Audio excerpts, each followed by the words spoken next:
یہاں پر اہل علم غور کر سکتے ہیں، انا نحن نزلنا القرآن نہیں فرمایا، انا نحن نزلنا الذکر فرمایا ہے.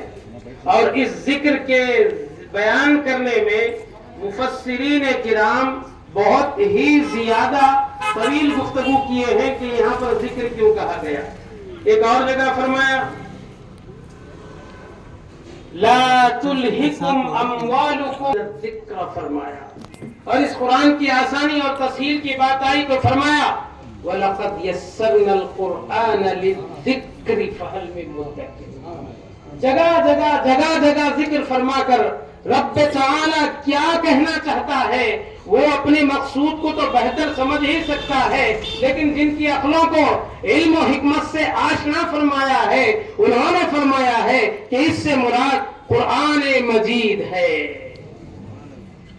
اور اس کی حفاظت کا بیڑا اللہ سبحانہ و تعالی نے دیگر قوموں کی طرح ان پر نہیں رکھا کہ ان کے انبیاء کے جانے کے بعد انہوں نے اپنی کتابوں میں تحریف کر دی، تبدیل کر دی، احکامات الہیہ کو بدل دیا اور مضمون الہی کو کہیں سبقاً تو کہیں من وعن سرے سے مٹا دیا. اللہ سبحانہ و تعالی نے کہا آخری کتاب کا یہ حشر نشر نہیں ہونا چاہیے. اسی لیے اللہ نے فرمایا اس کتاب کو جب ہم نے نازل کیا ہے تو اس کی حفاظت بھی ہم ہی کریں گے. اب اس کے انتظام اور انسرام میں رب تبارک و تعالیٰ نے نہ کسی محفوظ قلعے کا ذکر فرمایا، نہ کسی بلڈنگ کا ذکر فرمایا، نہ کسی سیکورٹی کا ذکر فرمایا، بلکہ اس کی حفاظت کے لیے نبی اکرم صلی اللہ علیہ وسلم کی امت کے نونہالوں کے سینوں کو حفاظت فرمایا، ان کا انتخاب فرمایا. اور ایسا علوم عالیہ وہ علوم عالیہ سے جب فارغ ہوں گے تو معانی قرآن کی حفاظت بھی اللہ ان سے لے گا. اور جب یہ نبی پاک صلی اللہ علیہ وسلم نے فرمایا قرآن مجید کو 7 احرف 7 لہجوں پر نازل فرمایا ہے تو اللہ سبحانہ و تعالیٰ نے اپنے بندوں میں سے کچھ بندوں کو ایسے انتخاب فرمایا کہ اس کے مختلف جو لہجات ہیں اس کی حفاظت فرما رہے ہیں. الفاظ کی حفاظت، معانی کی حفاظت، لہجوں کی حفاظت، اعراب اور تجویدی قواعد کی حفاظت.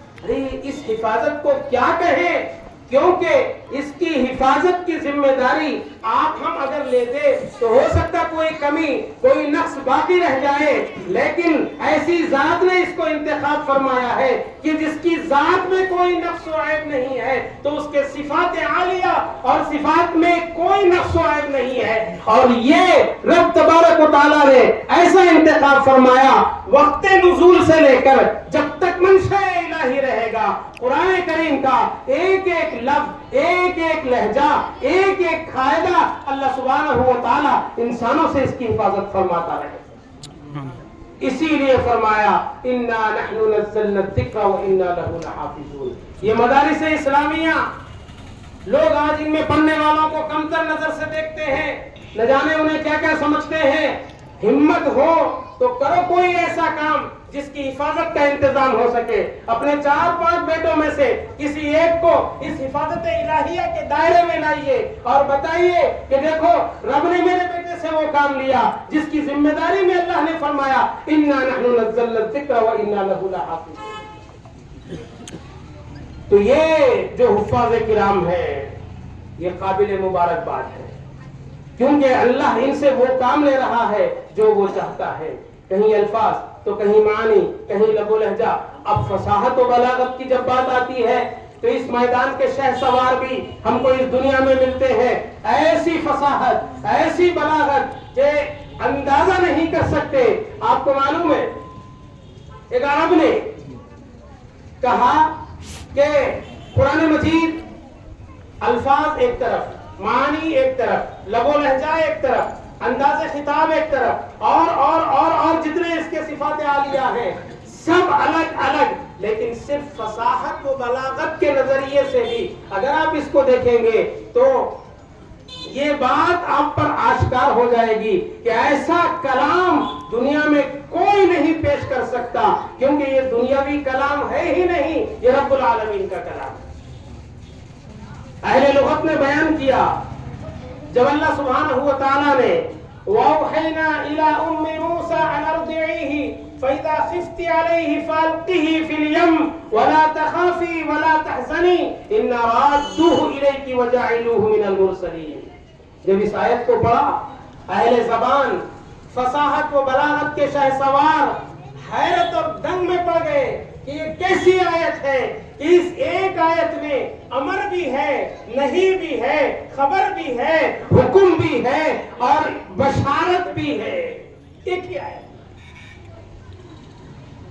دو حکم ہیں، ایک امر ہے، ایک نہیں ہے، ایک بشارت ہے اور ایک دوسری خبر ہے۔ فرمایا وَأَوْحَيْنَا إِلَىٰ أُمِّ مُوسَىٰ، ہم نے موسیٰ کی ماں کی طرف اس بات کی وحی کی، أَنْ أَرْضِعِيهِ، اس بچے کو دودھ پلاؤ، یعنی موسیٰ۔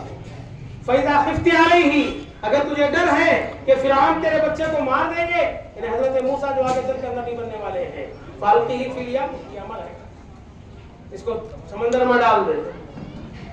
وَلَا تَخَافِي، ضائع ہونے کا ڈر نہ کرنا۔ إِنَّ رَادُّوهُ إِلَيْكِ، ہم اس بچے کو تجھ تک پہنچائیں گے۔ وَجَاعِلُوهُ مِنَ الْمُرْسَلِينَ، اور خوشخبری یہ ہے کہ ہم اس کو رسول بنائیں گے۔ ایک ہی آیت ہے، امر بھی ہے، نہیں بھی ہے، خبر بھی ہے۔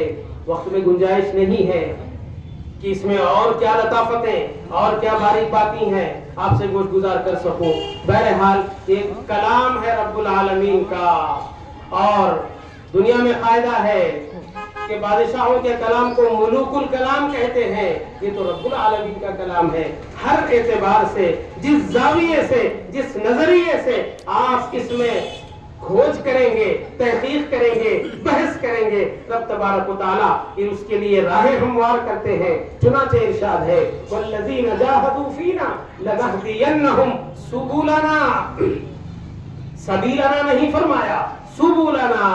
تو بہرحال اللہ تبارک و تعالیٰ سے دعا ہے اور کہ اس مدرسے کو اللہ دن دگنی رات چگنی ترقی عطا فرمائے، اور ہمارے معتمد صاحب خواجہ حسین صاحب کو صحت و عافیت کے ساتھ اس مدرسے کی تا دیر خدمت کرنے کی توفیق عطا فرمائے، اور یہاں کے اساتذہ طلبہ کو اللہ سبحانہ و تعالیٰ سب کو جس طرح اب دین کی خدمت دے رہا ہے تا دم آخر دین کی خدمت میں مصروف عمل فرما۔ وآخر دعوانا ان الحمد للہ رب العالمین۔